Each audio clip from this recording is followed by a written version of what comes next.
Hello mga ka-Young Bro! Nandito po tayo ngayon sa ating third raffle ng Young Bro online store.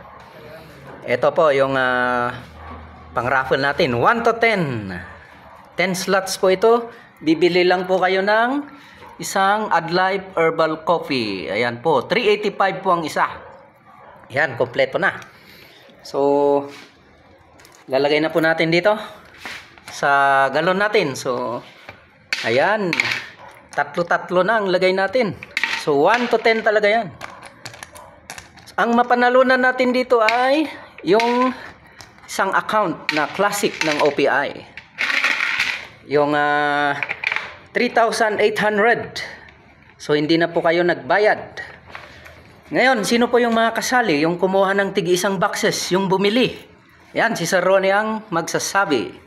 Sina Ma'am Beth, Sir Alex, ako, Sir Forrest, Ma'am Sharon, Ma'am Jenny, Sir Marvin, ako ulit, Sir Alex, at Ma'am Jonah.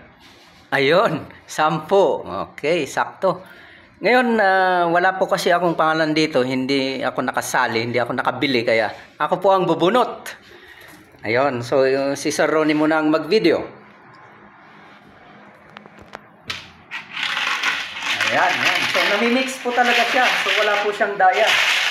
Ayan. So, malaki po yung galon natin. Talagang halong-halo siya.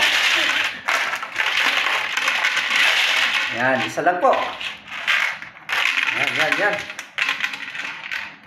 Anong number ito? Number...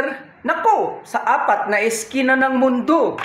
Number 4. Ayan. Kumbaga sa pelikula, I am number 4. Ayan, number 4. Sino po yung number 4, Sir Ronnie? Papaswerdan ko muna. para suspense. Ang number 4 ay si.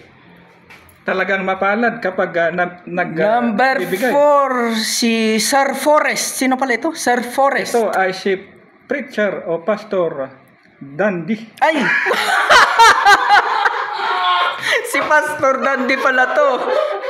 Congratulations, Pastor.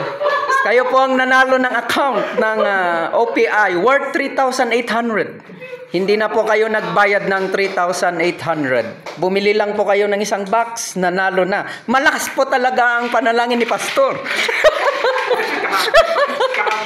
Oh.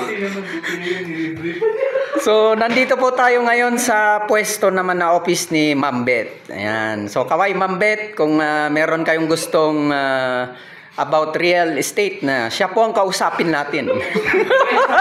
Oh, lupa. Yes. Sa iba-iba po tayong pwesto pumupunta yung mga ka-affiliate po natin. Yes. Yes. So, wag nating kalimutan, pag real estate, si Ma'am Beth. Yes. Yes. So, God bless po sa ating lahat sa next time po na raffle.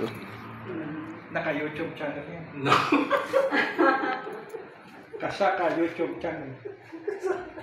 Ayan yung ginawa niya. Okay. Papiya si Pastor Dandy, talagang pinagbayad. Hindi na nagbayad. Ako rin yung